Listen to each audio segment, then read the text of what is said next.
To enable and use voice typing on your OnePlus Nord CE6 or CE6 5G, all you have to do is launch the keyboard. So tap on any place that will launch the keyboard, and then you want to select the settings icon. Tap on that, and this should take you into the keyboard settings where you will see voice typing. So tap on voice typing and ensure that use voice typing is enabled. So if it's disabled, enable it just like that.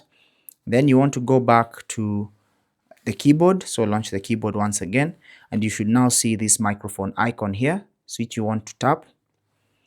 Then you'll be required to give a few permissions to record audio, so while using the app.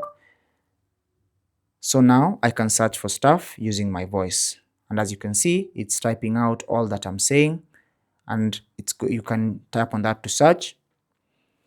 And now you can use that on messages or on any app that requires you to use the keyboard. You can input data using your voice by tapping on that. Search for good shoes, just like that. Thanks for watching. If this was useful, leave a like and subscribe to the channel. Don't forget to leave your questions and comments down below, and we'll get back to you.